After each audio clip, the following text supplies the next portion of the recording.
Welcome to the podcast of MotorWeek, television's original automotive magazine. MotorWeek is made possible by TireRack.com, WeatherTech, Hum by Verizon, RockAuto.com, and State Farm. Here's your MotorWeek podcast host, John Davis. Thank you, Alec Webb. Welcome, everyone, to MotorWeek podcast number 174. I'm John Davis, and joining me today at MotorWeek World Headquarters is writer-producer Brian Robinson. Hello, John. Road test producer Ben Davis. Hi, guys. Online content coordinator Greg Carlos. That's me. And video producer and editor Joe Ligo. Howdy. We got a lot to cover. We've got cars, a few questions. Even we're going to see if anyone has a rant or a rave today. And let's start, though, with some of the cars that we recently took down to our winter testing facility down in Roebling Roads near Savannah, Georgia. Ford Mustang GT. It had the Performance Pack 1 on it.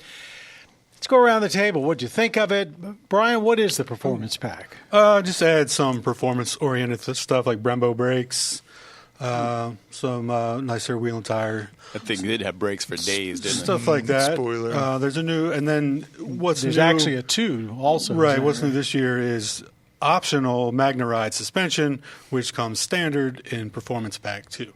But it certainly was, I thought, probably the most secure Mustang on a track I've driven since maybe the last Shelby. I mean, it was pretty impressive. Absolutely. For that track, and compared to the other hardware we had there, like Lamborghinis and Porsches, I mean, it felt great on that track. And as Ben said, the brakes were really good. The new transmission, it's easier to use. Gearing was perfect for the track.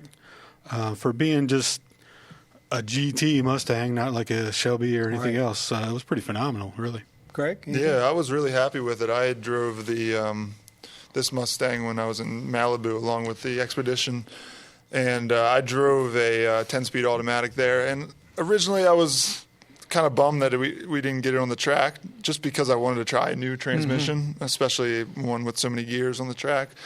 But then as soon as I started driving this one around, I just forgot all about it. I thought it was so much. I mean, just the interplay with the car was terrific. It's still a new 6-speed manual transmission. I mean, because it had to account for the extra torque that the engine's putting out.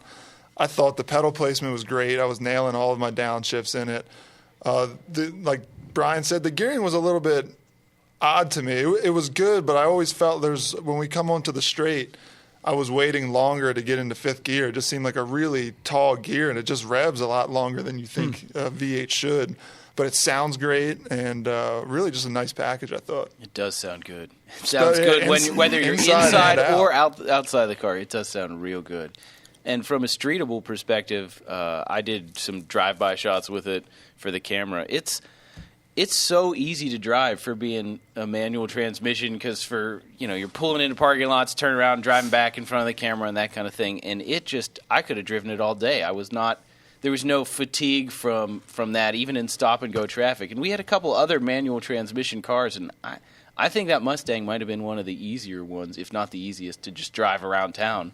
We also had 2 other cars there that basically could be considered direct competitors, or at least in the same genre. The pony car, all very different takes on the very same different. theme. And let's switch and talk about the Camaro Zl1 One LE. Brian, give us a quick primer on what the 1LE does to the ZL1. So we've had regular Camaro 1LEs, which is basically just a handling package, and then we've had the ZL1 there at Roebling last year. Now you can add the 1LE package on top of the ZL1, which is really a bunch of aero treatments and some suspension tweaks. And it was super fun on the track, no doubt. Probably one of the most capable cars we had down there. Really solid. I mean, amazingly so. I can't say without driving them back-to-back how much better it was than the regular ZL1, just because that one felt pretty amazing too. But I think, it's not a direct competitor to the GT with the Performance Pack. It's a couple of steps above. But what struck me was, since they went to the ATS chassis, just how solid. It just doesn't feel like your traditional pony type car or like any Camaro I'd ever driven before. So, anybody else? Go ahead. I was going to say it's a car that's easy to drive fast. It's intimidating to look at, but as soon as you get your first lap in, that intimidation goes right away because of that extra aero. And it's not often on a car, at least in my driving capability, that I can tell the difference in aerodynamics. But this thing over the Zl1 was absolutely more locked down and tied to the track. And I even noticed it going down the straight. I remember hitting closer to 170 at the end of the straight in the Zl1 last year. This one I couldn't quite get there because it had to have been, and there are different factors, but I have to attribute most of it to the extra aero. You just couldn't get up to the top speed, but you make up for it in the corners. Not just chickening out, right? Yeah, no, I mean, I was hitting all my same braking points, but yeah, that was a car that I really enjoyed every lap I had in it. Is it twice the car that Mustang GT with the performance pack was? Because it's twice the price. Right, yeah. Well, the engine certainly, it's got 200 more horsepower. Yeah. That alone might be worth a good piece of that. For sure. Yeah, for the record, the price on the GT starts around 35 and the ZL1 starts around 70. So that's the. I didn't get as much time in it as these guys did, but it was still pretty impressive. Yeah, absolutely. On the absolute flip side of the coin was the Dodge Challenger SRT Hellcat wide body. So it's here you've got basically, how can I say it without? It's a straight line car on a racetrack. And I thought it was pretty impressive for what it is. Big, heavy machine. The Hellcat certainly was, and then the Demon more on top of it. It's the Demon bodywork. This is an attempt to make it less of a straight line car and more of a road course car due to wider tires and some suspension tweaks in the front. And also new electric power steering, which I think may have had a bigger difference than the wider tires. It definitely felt better on the track as far as the grip level, and but there's still so much power there. You're constantly trying to keep control of the car still, which to many people could be fun. You have an interesting story. It was a thrill ride. I mean, it was kind of like being in an amusement park. It was like that thing would do just about anything you wanted to. It actually teaches you a lot of the driving car control. dynamic. Exactly. You understand weight transfer and things like that. So for sure. Go ahead, Ben. Well, Ben's got a story. First lap of the day. At the very first session of cars going around the track, it was probably like 40 degrees. 2-mile road course, 9 corners, 40 degrees. I'm gingerly coming out of a turn, feathering it out to the rumbles, and all of a sudden the thing just leaves the track on me and just doesn't want to stop in the sand. Sprouted wings and wanted to fly. It's just flying towards the woods. And I've been off there before a couple of times, but, man, that definitely redefined fear to me, yeah. Anyone from FCA to be listening, respected. It did not go into the woods. Warm up the tires is the key here, children. What impresses me is I shot exterior footage for the car for the road test, and how much mileage Dodge has gotten out of that bodywork, because it's almost the same as it was from like 2009, and people still love it. I still love it. I was shooting it. I was thinking, how are they gonna? Eventually they'll have to change it. Well, but that's certainly played into it because there are so many people who love that style. I can't tell you the amount of people who see that and say, like, that's their dream car as a Challenger. You compare it to how much the Mustang has changed since 2009, and I don't know. I still love it, but I do wonder how much longer. It is so big. It's big. It's lower, longer, wider. It's the American car dream from the 1960s brought back to life. The doors on that thing are like billboards. They're enormous. It's comfortable to drive. A few new decal kits can carry that thing another 5 years. Some stripes. Bold new graphics. Mm-hmm. Okay, the one new car that's on our list today that we did not have there, and Greg has the experience in it.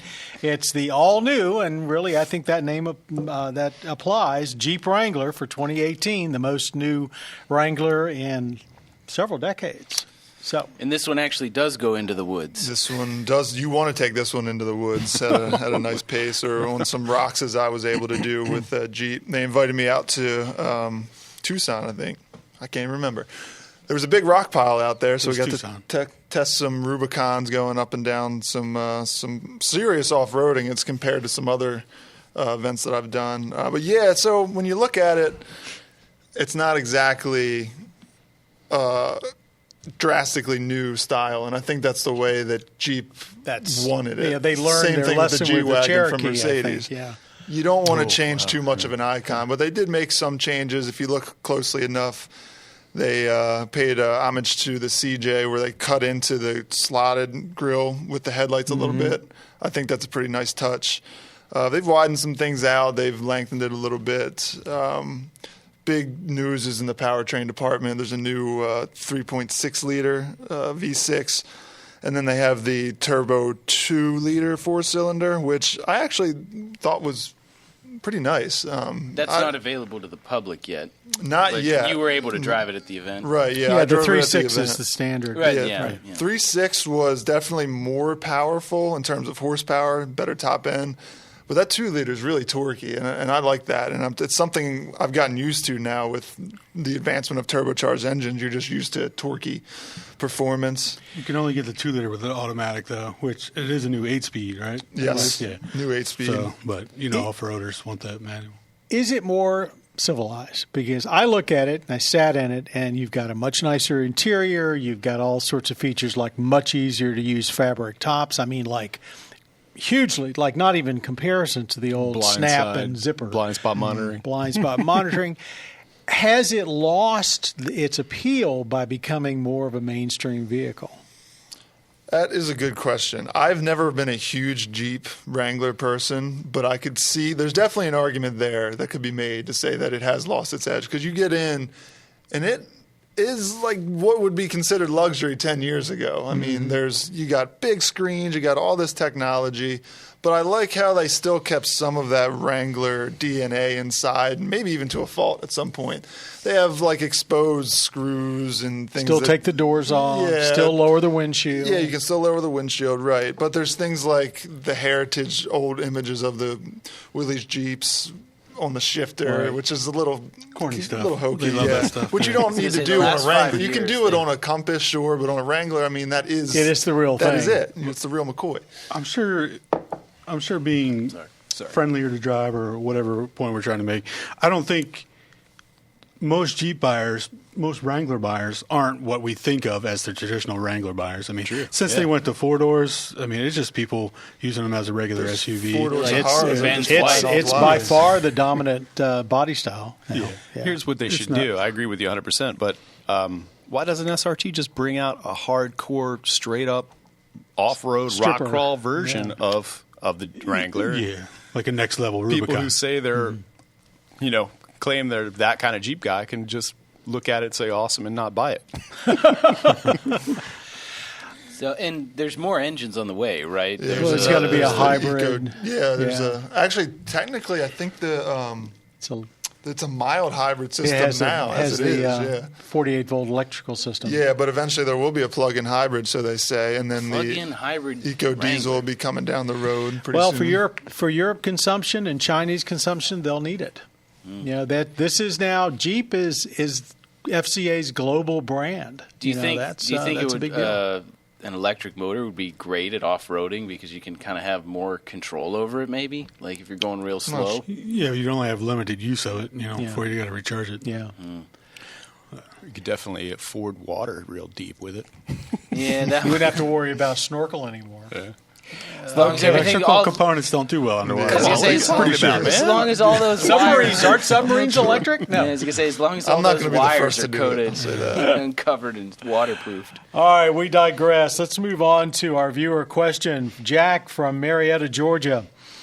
The temperature here usually gets about freezing during the day, and water from the melted snow freezes at night, creating black ice. A road that appears to be dry may have patches of ice, making it dangerous.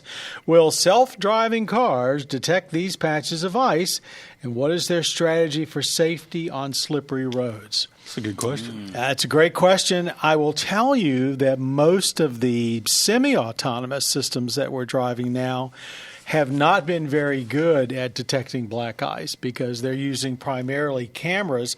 I would suspect that a total self-driving vehicle would be using not only exterior sensors like that, but wheel sensors that would detect rotational speeds. And you have to also remember that a purely self-driving car will likely never exceed the speed limit or be very close to it at all times, where an awful lot of problems that people get on black ice is when they're, driving fairly recklessly or as if it's dry.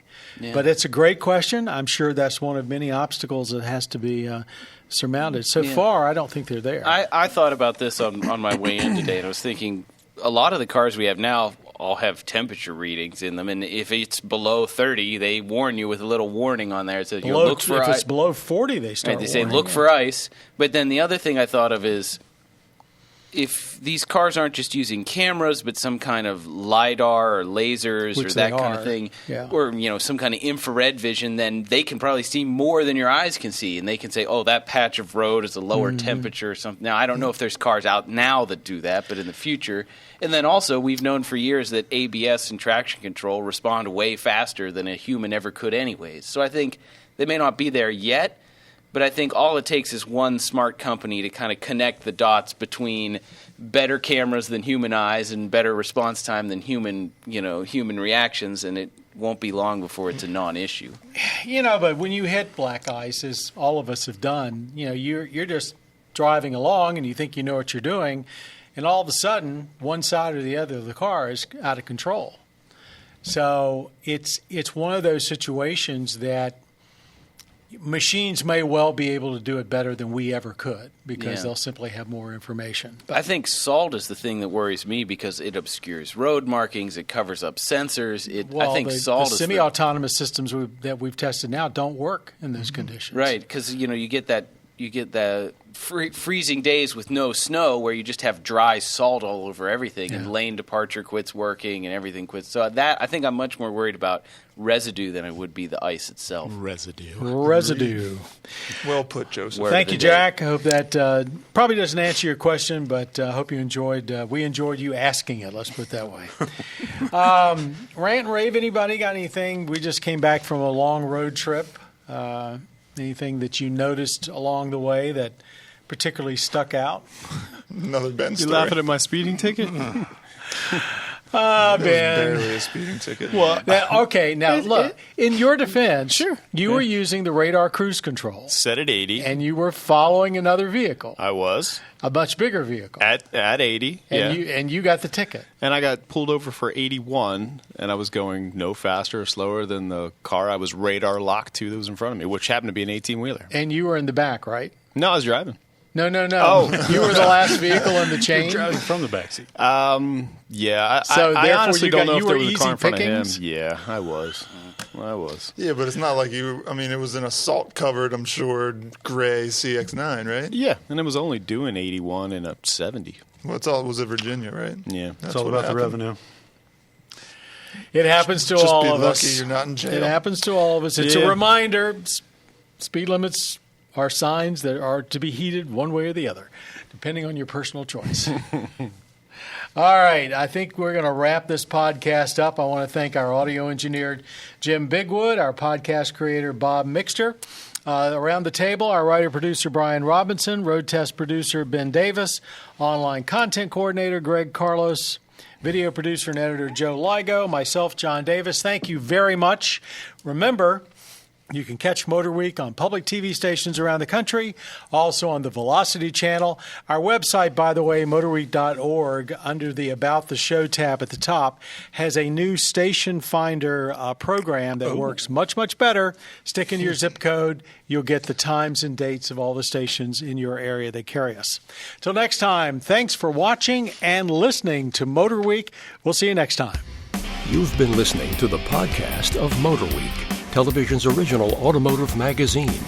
MotorWeek is made possible by TireRack.com, WeatherTech, Hum by Verizon, RockAuto.com, and State Farm.